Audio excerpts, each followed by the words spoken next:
There's another type of slavery that we can't even escape. Social pressure. Society. What society tells you. And I'm going to speak to the sisters about this. Akhawat.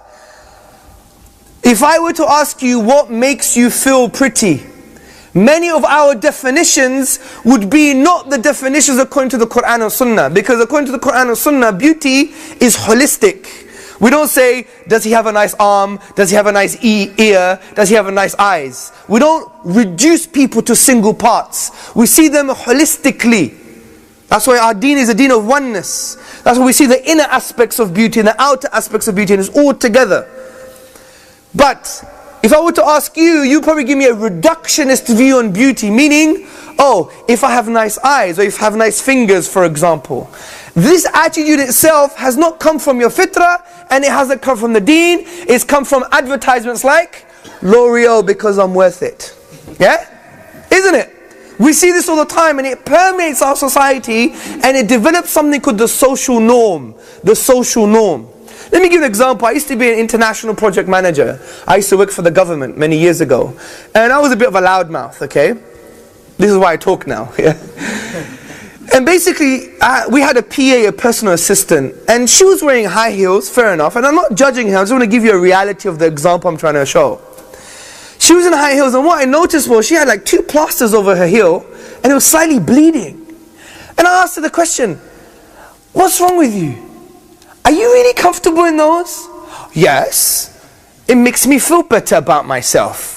I was like, are you sure? Are you really sure? Because you could, if you ask your feet that question, they'll testify against you. So why do you think that should make you feel better about yourself? Because it makes me look good. Okay, good. Why does it make you look good? And by whose definition? Is it really yours? And then I made her think. And this is the power of questioning. Wallahi, dawah is just about questioning. The Quran gives you questions. وَفِي أَنفُسِكُمْ أَفَلَا تُبْصِرُونَ. And in themselves, do they not see? أَوَلَمْ يَتَفَكَّرُوا فِي أَنفُسِهِمْ. Do they not reflect within themselves? أَفَلَا يَنْظُرُونَ إِلَى الْإِبِلِ كَيْفَ خُلِقَتْ. Have you not seen the camel and how it was created?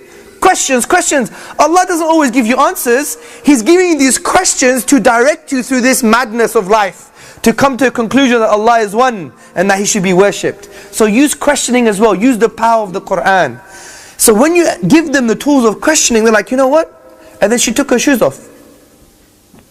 Because she understands this is not really me. It's not in line with my fitrah. It's a socialization. It's been as a result of the media. And you know why human beings are social animals? I did psychology at university, and one of the reasons are that human beings by their very nature, they want certainty. They want certainty. They want to feel certain. They want to have yaqeen. If they don't feel certain about something, including their own beauty, they go to society, because it's like almost like the most powerful thing around them, because it's a consensus, it's the masses, and they will adopt what the society says. This is why, brothers, how many of you have daughters? Put your hand up. May Allah bless your daughters, many of you. Let me give you some advice. Make sure from a very young age, your daughter feels she's intelligent. Your daughter feels she's beautiful. Your daughter feels she's beautiful outside and inside. Because if you don't, as a father, I know it's very hard because you're from the Asian subcontinent, where it's like love and being soft and nice is not part of the culture. Get over it. This is your jihad al-nafs. Because the sunnah is like this. The Prophet ﷺ used to kiss his grandchildren. He used to have mercy on them. He used to say, Ya Allah, I love so-and-so, so love so-and-so. So at the end of the day, we have to break through this. It's not just good wearing beards, having long robes, and looking the part. But if our hearts are messed up, what is the point? Because even goats have beards. It's dead protein, isn't it?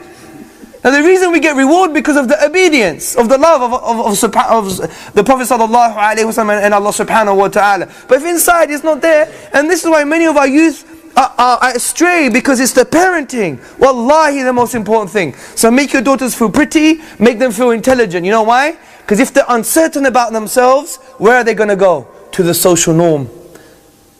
It's a psychological process. It's very simple. And there's 2 processes for this. It's called informational social influence and normative social influence. And you don't have to know the technicalities in the academia. The point is, it's almost an established fact, society counts. This is why in the sunnah, the Prophet ﷺ would go to the influentials for the da'wah. Because the tribesmen would influence their people. Do you see the social effect? So make sure our daughters and even our brothers, they feel confident with themselves. They don't have low self-esteem. I travel the whole world, brothers and sisters.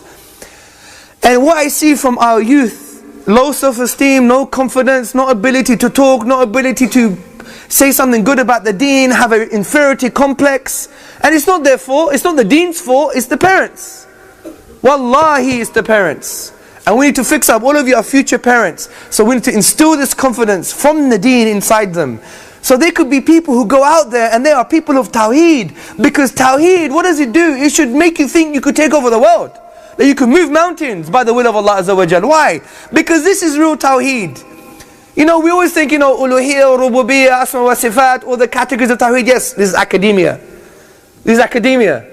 But what does it really mean? What do we say about Allah sometimes? La hawla wa la quwwata illa billah. There is no true power apart from the power of Allah subhanahu wa ta'ala. If this is true, here, not here, here. If it's true, then it should change our whole lives. We should never have an inferiority complex anymore. And we should believe that we could move mountains. Why?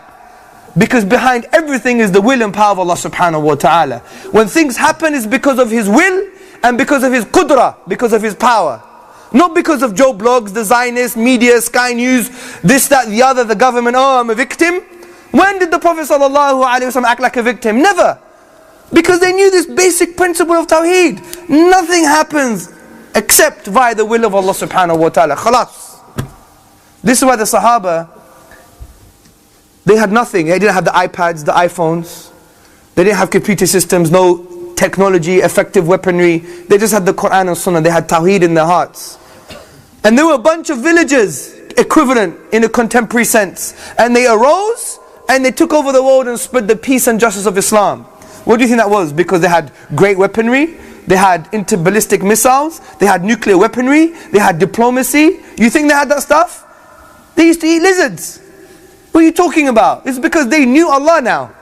They knew Allah. And when they saw creation, they never said creation has intrinsic power. Meaning that this piece of creation, whether it's human being or an obstacle, that has the power to change my destiny. Then you know, it's Allah Azza wa Jal. And since they didn't know the will of Allah, only Allah knows the will of Allah, then that gave them an infinite possibility. This is the empowerment of Tawheed.